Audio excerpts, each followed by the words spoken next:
লড়াই মাঠে নামবে বাংলাদেশ। গ্রুপ পর্বে অপরাজিত থাকার পর এবার বাংলাদেশের সামনে ফাইনালে যাওয়ার হাতছানি।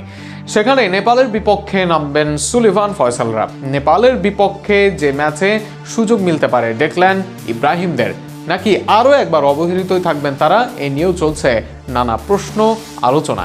সব মিলিয়ে ফাইনালে যাওয়ার লড়াই বাংলাদেশ নেপাল ম্যাচ নিয়ে থাকছে প্রতিবেদন।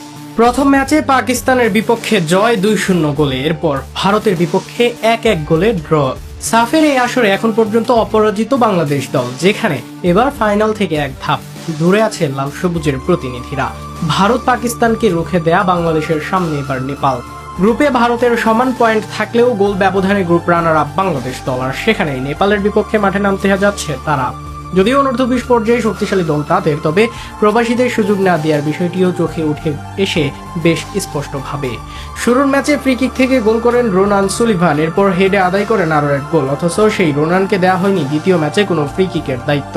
এরপর ভারতের বিপক্ষে ম্যাচে কর্নার থেকে অ্যাসিস্ট করেন রোনান, যেখানেই যার সুযোগ পাচ্ছেন রোনান নিজেকে ঢেলে দিচ্ছেন পুরোটাই। কিন্তু রোনানের সাথে একই সারির ফুটবলে খেলা ডেকলাইন সুলিভানকে দেওয়া হচ্ছে না কোনো মিনিট। রোনানের দুই ভাইকে ডেকে আনলেও ডেকলাইনকে রাখা হচ্ছে সাইড বেঞ্চে, এমনকি মেকশিফট করে খেলোয়াড় খেলানো হলেও সুযোগ দেওয়া হচ্ছে না ডেকলাইন সুলিভানকে।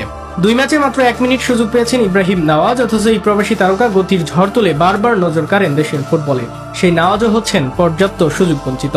তবে এইসব সমস্যা নেপাল ম্যাচে ঘুচে যাক, এটাই চাওয়ার সবার। ফয়সাল, মুর্শেদ, ফাহিমদের মতো দেশি প্রতিভার সাথে সমানতালে সুযোগ পাক রোনান, ডেকলাইন ইব্রাহিমদের মতো প্রবাসী থেকে এসে ফুটবল মাতানো খেলোয়াড়রা। কেননা দিন শেষে বাংলাদেশের জার্সিতেই মেতে উঠুক সবাই। নিজেদের গ্রুপে চ্যাম্পিয়ন হয়ে পরের রাউন্ডে এসেছে নেপাল অনূর্ধ্ব-20 দল। ভুটান ও শ্রীলঙ্কাকে খুব সহজেই পরাস্ত করতে পারে তারা। শক্তিমত্তায় বাংলাদেশ কিছুটা এগিয়ে থাকলেও নেপালও ছেড়ে কথা বলতে চাইবে না, আর সেখানে দারুণ এক লড়াইয়ের প্রত্যাশা ভক্তদের।